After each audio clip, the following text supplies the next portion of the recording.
Assalamualaikum. Siapa nama awak? Salam. Nama saya Aisyah Spencer Kanai. Jadi saya nak panggil awak apa ya? Aisyah boleh. Aisyah Saya panggil Aisyah ya. Okey. Sebelum kita mulalah kan, saya nak terima kasih lah sebab awak sudah datang ke sini. Percaya saya lah untuk lakukan sesi bimbingan ni sama awak.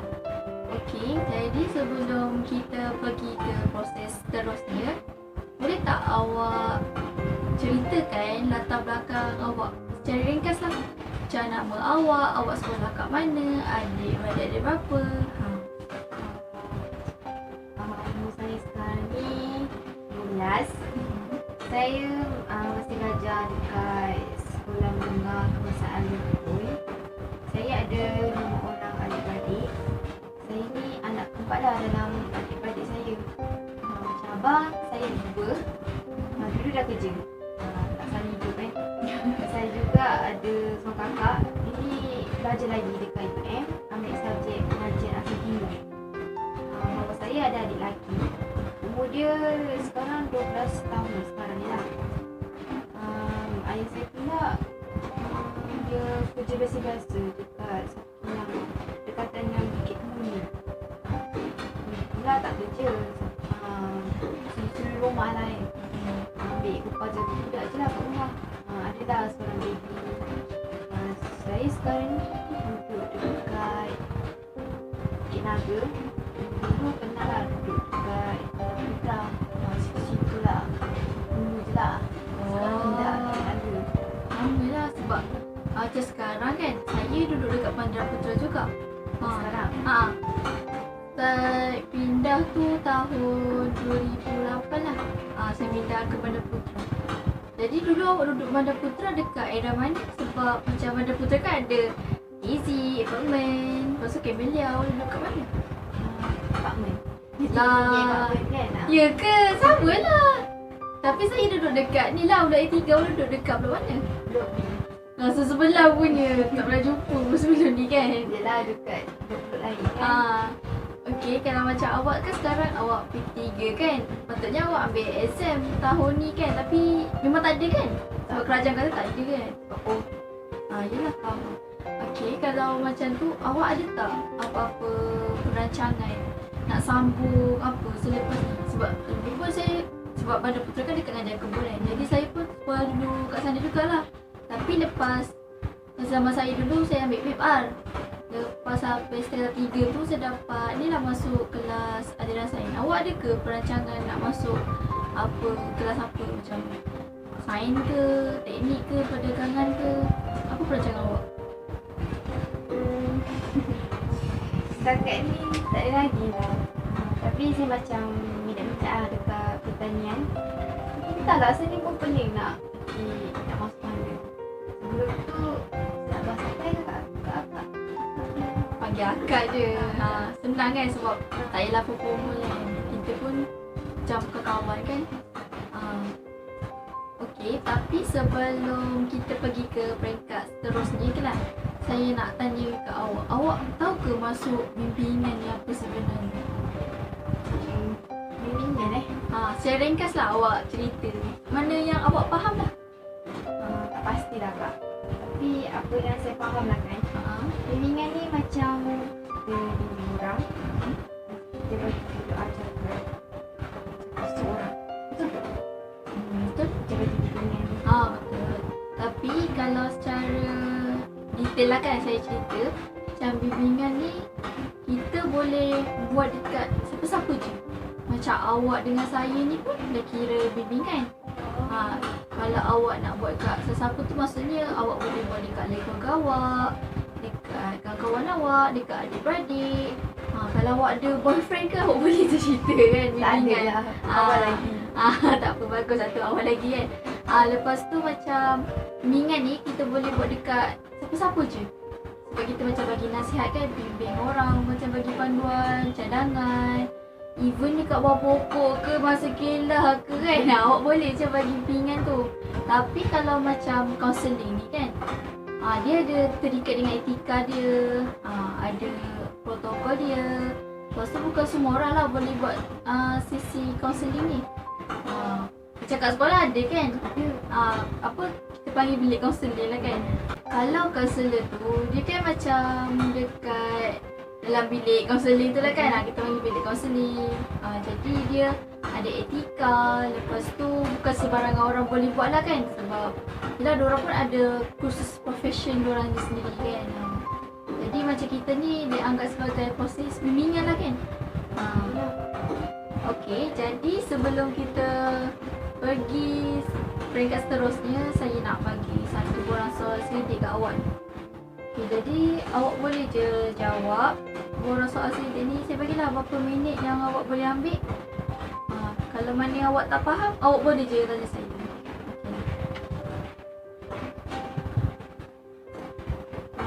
Ada plan tak? Dah. Apa pun nak bawa? Tak. Tak tahu ada borang. Tak apa, awak ni borang sidik je untuk tengoklah cara rumus apa yang awak hadapi sekarang ni.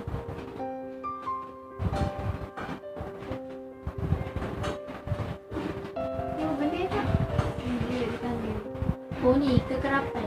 Kekerapan ni macam kalau dia kan ada skala kan, skala 1, 2, 3, 4, 5. Kalau macam contoh dia kata sakit kepala berterusan. Maksudnya ni kan, dalam satu hari tu, dalam satu minggu yang lepas lah kan, awak sakit kepala tu kerap ke tak kerap? Kalau macam ada tak ada on off kan, macam awak rasa sekejap ada tu, awak boleh lah letak skala yang mana bersesuaian. Kalau awak rasa macam kerap sangat tu, skala 4 ke 5.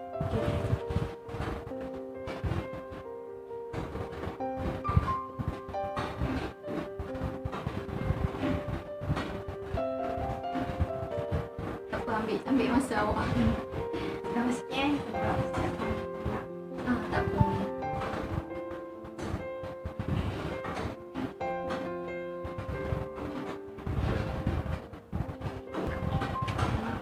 saya dapat. Okey. Terima kasih. Sekejap ya, saya tengok dulu.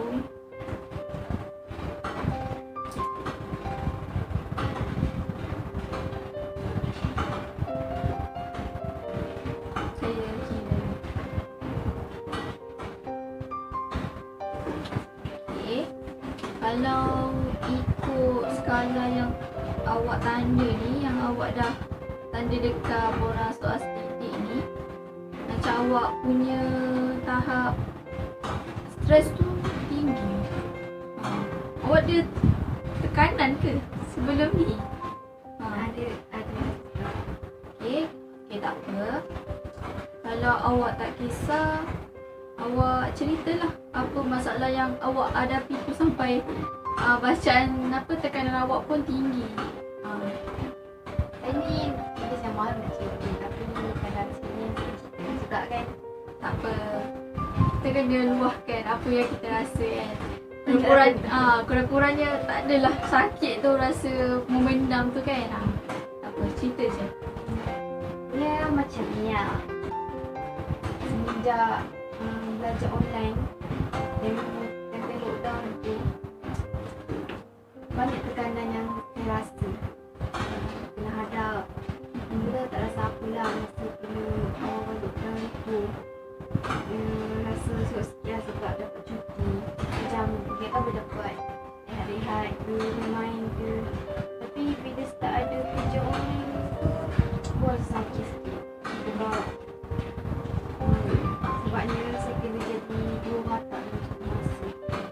Macam satu kena jadi pelajar sekolah, satu lagi kena jadi anak kat rumah. Macam kena sekolah kan, kena belajar kat rumah kan. Saya ni telefon ni pun tak canggih mana. Telefon yang ada ni pun dapat bantuan daripada pihak. Telefon ni pun tak dapat buat benda, tak semua benda lah boleh buat. Tapi saya syukur lah kan ada lagi telefon. Sekolah ni dapat juga baca WhatsApp semua. Ambil ni macam internet pula. Kalau waktu hujan memang jarang tak ada.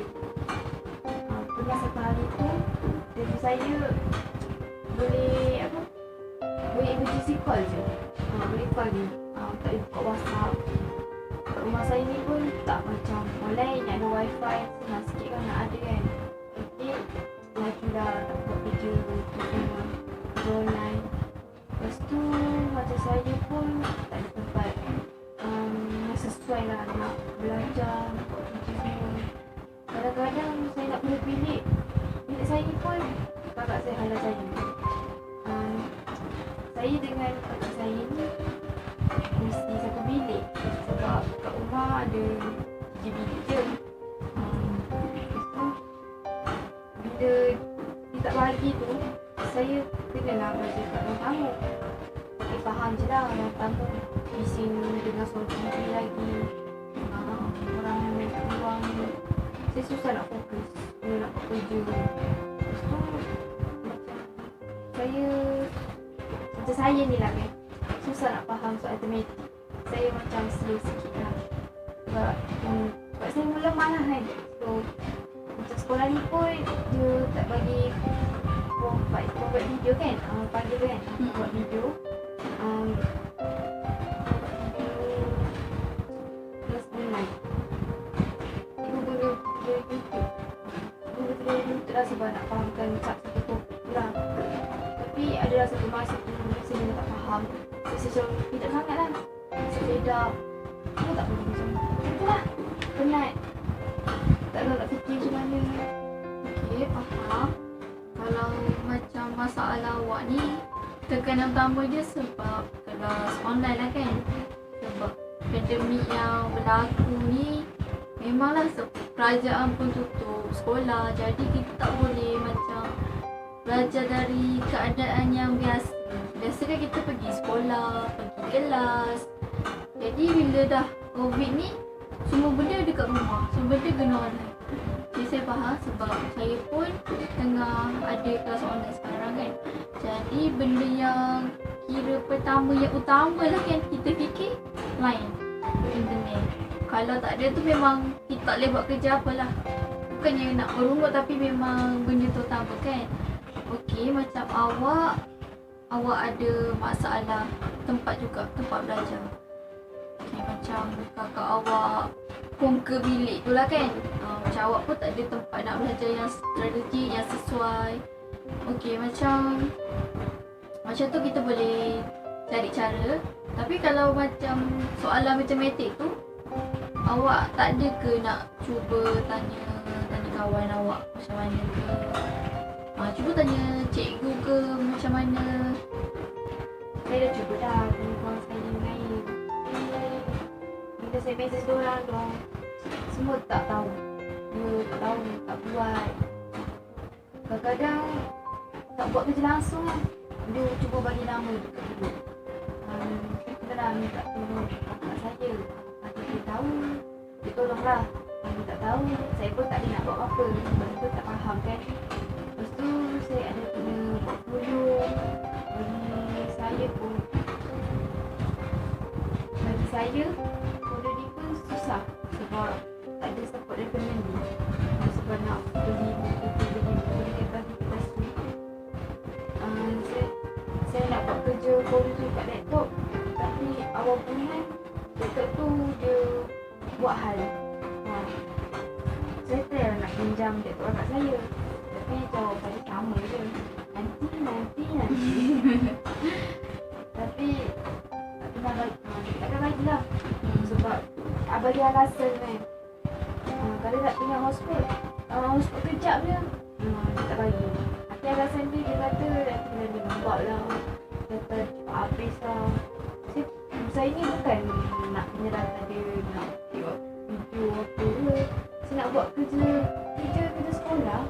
Tapi dia saya cakap dia ada kelas. Lepas tu ada program. Lepas tu ada assignment. Sebab tu jugalah saya buat kerja kat ruang tamu. Sebab kakak saya tak nak diganggu. Jadi saya buat dalam bilik ni macam rumah saya ni bukan besar mana. Kalau saya buat kerja kat luar rumah memang tak jelas.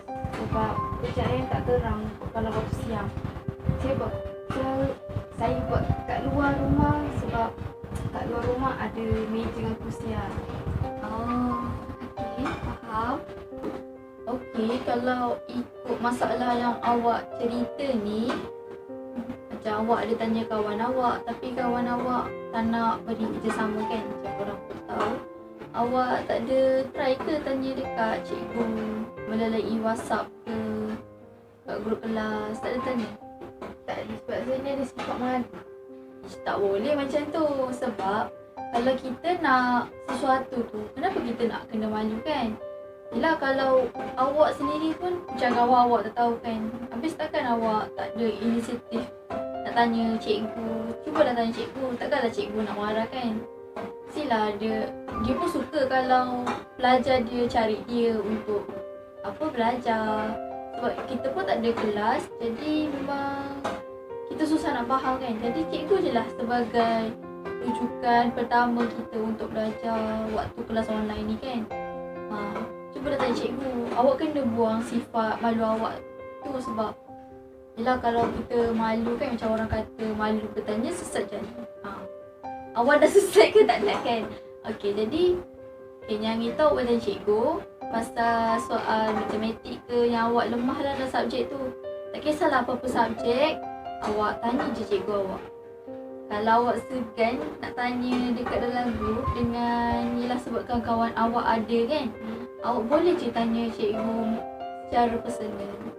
Saya rasa pun cikgu suka dah sangat mengalu-alukan lah pelajar dia tanya kan.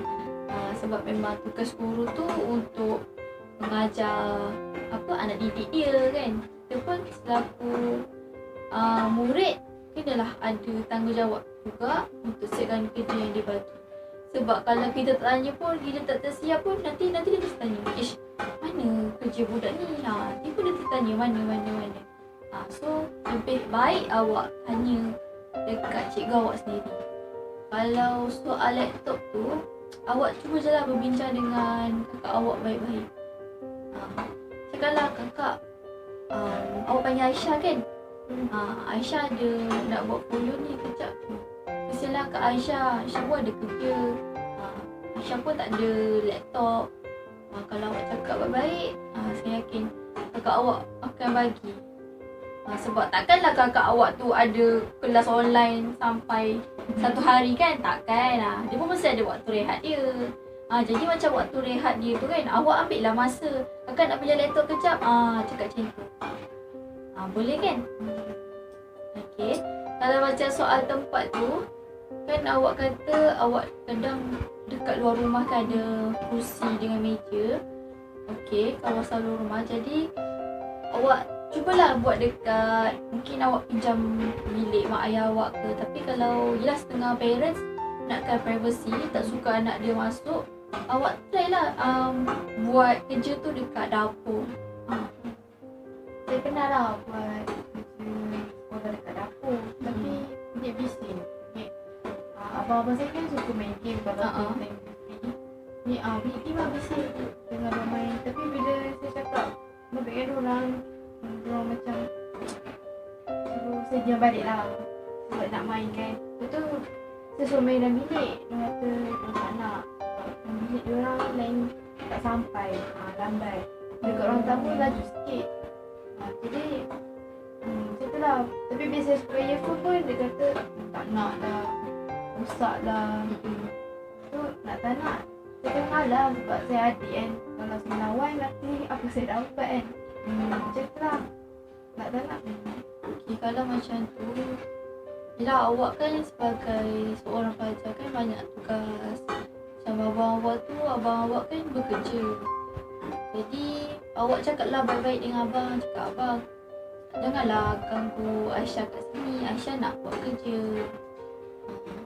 Pakailah earphone. Kalau pakai earphone mestilah tak mengganggu kan.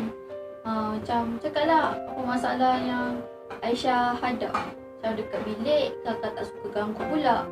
Kalau dekat ruang tamu, ada bunyi TV kan. Okey, tapi kalau dia tak nak, macam dua orang abang awak tu dekat luar kan. Misal katalah ada orang dekat luar, dekat dapur. Awak cakaplah dengan orang minta izin pinjam bilik. Cakap, abang dekat luar kan main game. Aisyah nak pinjam bilik, abang boleh? Aisyah nak buat kerja. Kejap. Sebab diorang dekat luar, Lebih baik awak pinjam bilik diorang. Itu pun salah satu cara lah untuk awak cari tempat. Kalau kat luar pun yelah sebab pencahayaan pun yelah malap kan, malam lepas tu dia nyamuk ke takut awak tak selesa pula kan. Jadi awak boleh je lah pinjam bilik ni ke.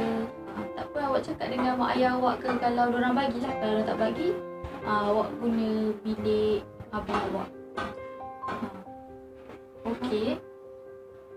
Lepas tu macam soal kerja rumah, awak ada masalah tak? Bukan kerja rumah sekolah lah, macam urusan rumah. Macam kemas ke, awak ada masalah tak? Bab-bab tu. Ada. Awak pernah 3. Saya apa? Stroke. Dia belah tangan. Tapi sekarang ni dia sihat lah, dah boleh buat sikit kerja. Tapi ibu saya ni belum dapat lagi nak buatkan semua macam masak tu, semua kain tu.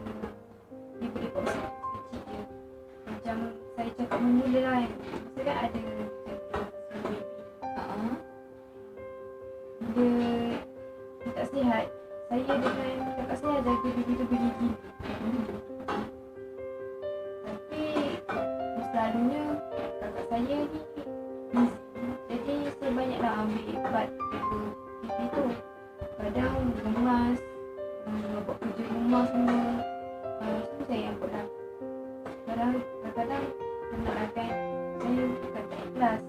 Ni adik-adik saya sekadar bantu benda ringan, buang sampah ke, macam apa yang saya minta benda ringan-ringan. Lepas tu ada apa lagi? Ada lah. Kalau abang yang pertama saya ni jangan cakap lah. Dia kadang-kadang balik kerja lah, tak nak tolong apa-apa kan. Makan, lepas tu tidur. Kadang main game. Bila saya buat kerja sikit-sikit, dia macam nantilah, tak nak lah. Kadang saya yang kena buat semua. Kalau tiba-tiba balik daripada kerja tu, dia balik rumah kerja, dia siap-siap. Kadang keluar, jumpa kawan dia, nak tolong. Saya cuma nak rasa rehat lah. Ada masa tu saya nak rehat. Ingat mentang-mentang saya tak ada kerja, tak ada sekolah, semua beban kat rumah semua bagi kat saya. Saya pula tahu main je kawan-kawan dia. Saya panggil dia minta tolong sekejap, masuk pada nanti. Nak sekejap kan. Dia tak tahu main je lah. Kerjanya nak main game, kat luar. Pasal baby tu tak ada masalah sangat dah. Sebab baby tu tak ada banyak seragam, tak buat nangis. Baik-baik je lah. Alhamdulillah lah. Macam ayah saya pula, dia jenis nak, macam ayah saya pula, dia jenis nak perfect. Dia nak semua betul lah. Cakap contoh macam buat masak, dia suka penting kalau makan gula apa, lembek lah, pedas lah. Dia nak kena semua nak ikut rasa kakak dia. Kadang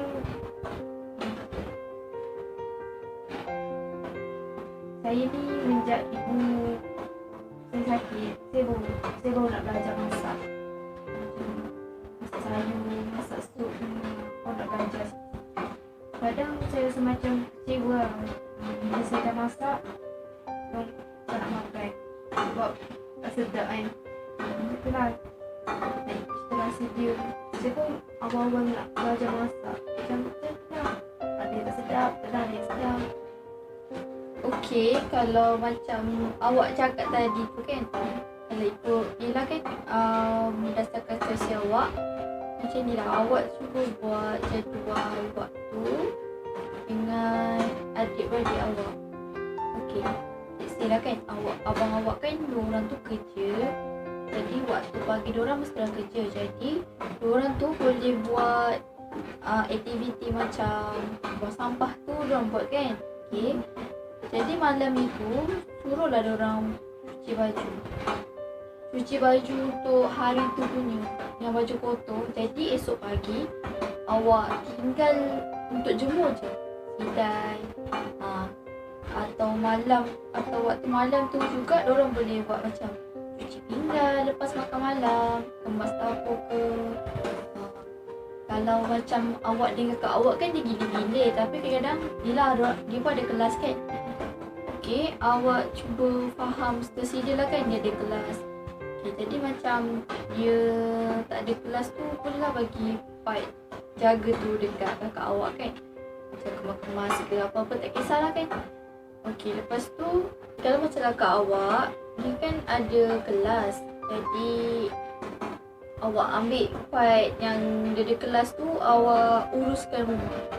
Jadi bila dia masa free tu, bagi dia pula. Kita buat jadual waktu macam biasa. Okay, lepas tu macam adik awak tu kan, macam kanak-kanak ni dia suka buat benda tu bersama-sama. So kita boleh tengok kan Nazri dia suka main dengan kawan, aktiviti dengan kawan. Jadi bila awak pas kerja tu, dia kata contoh adik tolong buat ni, kadang dia tak nak buat, dia kata nanti-nanti. Okay, jadi apa kata awak cuba ubah kataan tolong tu pada adik, mari kita buat sama-sama. Contohnya macam adik tolong kakak Aisyah kemas pinggan ni sama-sama, tolong jemur kain ni sama-sama. Jadi bila dia ada kawan, dia akan seronok lah kan. Sebab budak kan suka benda everything ni dengan sama-sama kan. Okay, lepas tu soal masakan tu. Okay, awak kan baru belajar masak. Ya, saya tahu kalau macam baru belajar masak memang ada kekurangan. Yelah kan, macam cita rasa orang-orang tua kan mestilah dia nak perfect. Dia ketahulah sebab dia lebih banyak makan segar daripada kita. Jadi dia beritahu lah, okey ini kurang apa, mesti dia dapat detect. Sebab dia lebih tahu kan, ilmu dia orang lagi tinggi. Okey, jadi awak ambil tu sebagai satu pembakar semangat. Awak fikirlah macam tak apa, hari ni aku belajar. Jadi kata-kata ayah awak tu yang macam komplain, awak jadikan dia sebagai macam panduan pengajaran. Okey, lepas ni jangan buat macam ni. Contoh dia kata sayur ni kurang masak. Okey, jadi awak akan datang fikirlah, okey, selama ni aku masak contoh dalam anggaran 10 minit. Jadi lepas ni aku kena masakkan 20 minit ke, macam tu lah. Jadi benda tu awak kena fikir positif. Kalau awak fikir negatif macam aku tak boleh masak, aku tak boleh pandai masak, jadi awak akan fikir benda tu lama-lamanya susah nak buat. Bila awak fikir tu benda tu sebagai perkara positif, okey, awak fikir okey tak apa, mungkin sekarang ni aku tak pandai, aku akan usaha lebih lagi. Jadi awak kena fikir positif je. Jadikan sebagai kata-kata komplain tu, kata-kata apa daripada ayah awak tu, jadikan macam membakar semangat lah untuk awak, untuk jadikan diri awak lebih baik. Lepas tu lebih tambahkan nilai diri dalam diri awak lah, supaya akan datang awak jadi lebih terbaik. InsyaAllah apa yang awak akan cuba buat tu, dengan usaha awak menjadi satu nanti. Sebab kita belajar ni ada proses. Yelah, kita ambil step by step. Macam kita belajar tatih dulu, tak semestinya kita terus bangun tu lari, tak kan. Kita akan belajar proses. Jadi macam tu lah awak belajar masak, ada proses dia. Yelah, kita pun baru belajar. Jadi kalau mana salah tolong tunjukkan. Macam tu lah. Jadi kalau macam ayah awak komplain-komplain tu, cakap lah apa kurang ni yang kurang garam. Nanti awak cakap okey kurang garam. Lepas ni kena letak kuantiti macam ni. Okay, lepas tu macam masalah lain tadi tu, awak kena buat ni lah jadual, biar sama-sama lah dalam adik-beradik awak tu ambil part. Dah kita ni sebagai anak kan, tak boleh nak berumur kan dengan orang tua. Mesti tegak. Betul. Jadi sama-sama lah bantu jaga, uruskan rumah, jaga mak awak. Mungkin sekarang mak awak sakit, awak teruslah doa. Saya pun simpatilah dengan keadaan awak kan, dengan nak jaga baby, nak uruskan rumah, lepas tu kelas online, lepas tu abang-abang awak pun tak nak bantu. Jadi awak kena ni lah, sabar, cari jalan. Sebab setiap masalah tu ada jalan penyelesaiannya. Saya tadi cakap lah buat jadual, Mana-mana awak yang tak faham tu teruskan cikgu. Jangan awak, kalau awak tanya kawan terus tak faham, awak biarkan je. Nanti awak rugi sebab awak belajar ni pun tak akan pernah berhenti. Belajar ni satu proses panjang hayat. Awak kena fikir tu. Okay, lepas tu ada apa-apa lagi tak? Masalah yang awak rasa nak luah lagi ke? Saya ada sifat pendam. Susah nak cerita ke orang. Okay, macam masalah pendam ni. Okay, awak ada tak beberapa kawan yang awak boleh percaya? Adalah. Dulu memang ramai kan. Tapi sekarang sikit tu adalah. Yelah. Sebab dulu awak kata ramai. Sekarang tinggal 2-3 orang. Jadi dalam kisah sebelum ni awak dah tahu pengajaran hidup awak. Tak semua orang awak boleh percaya, betul tak? Okay, jadi mana yang awak rasa 2-3 orang tu yang awak percaya tu, awak luahkan je. Sebab kalau kita pendam ni kita rasa sakit tau, kita rasa beban. Sebab kita fikir benda tu tanggung. Bila kita cerita kat orang, at least kita rasa macam lega. Kan? Tapi itulah. Bila saya cerita, saya takut dia bocorkan rahsia. Itu jadi masalah. Sebab itulah saya kata awak kena cari kawan yang betul-betul. Kalau awak susah sangat pun, awak boleh cerita dengan family awak sendiri, dengan kakak awak kalau awak session dengan kakak awak kan. Okay, so, tak apa. Adik-beradik kan, kita kenalah ni. Okay, sebab macam saya pun, saya ada masalah nak cerita dengan family. Jadi saya akan cari kawan saya yang mana saya rapat lah kan, yang betul-betul saya percaya. Yang sejak dari sekolah dulu. Jadi awak buatlah macam tu. Cari yang ni lah kan, awak yang saya percaya tu. Yang awak tak, yang pernah bocorkan rahsia awak tu, awak janganlah cerita kat orang pula. Sebab nanti, yelah awak tengah susah, lepas awak cerita masalah. Kita fikir cerita masalah tu untuk tenangkan, tapi bila dah bocor kan, kita rasa lagi tambah beban kan. Jadi awak pilih 2-3 orang yang awak betul-betul percaya. Awak luahkan. Sebab meluahkan tu rasa lagi tenang rasanya. Ada apa-apa lagi ke? Tak ada. Dah habis dah. Okay, kalau macam tu apa? Okay, kalau awak rasa macam apa-apa perlukan pertolongan atau nak luahkan lagi apa-apa masalah, awak cari je saya. Awak ada contact number kan? Ada. Okay, kalau macam tu, kalau tak ada apa-apa lagi, kita berhenti kat sini je. Okay, tak apa. Apa-apa masalah, ingat setiap masalah tu ada jalan penyelesaiannya. Kalau awak perlukan bimbingan, nasihat ke cadangan, awak boleh je WhatsApp saya, kontak saya okey je. InsyaAllah mana yang saya boleh bantu, saya akan cuba bantu. Okey? Nak ucap terima kasih lah sebab dah luahkan. Lega kan? Sebab tu lah kalau meluahkan tu lagi bagus sebenarnya. Tak ada rasa sakit malu. Terima kasih banyak. Okay, InsyaAllah saya doakan awak dipermudahkan urusan, diberikan kesembuhan kepada mak awak. Lepas tu urusan awak ni lah, InsyaAllah awak akan berjaya dunia dan akhirat. Maksud dapat capai cita-cita awak. Yang penting jangan malu tanya cikgu. Itu kunci utama, okey? Okay, nanti kita jumpa lagi akan datang. Nanti kalau kat luar tu terserempak roja-roja lah. Sebab saya sembang minum-minum. Okay, terima kasih. This could be good for me. Lately I was feeling like I need a purpose. But when you talk to me, give me the impression that I won't scratch your surface.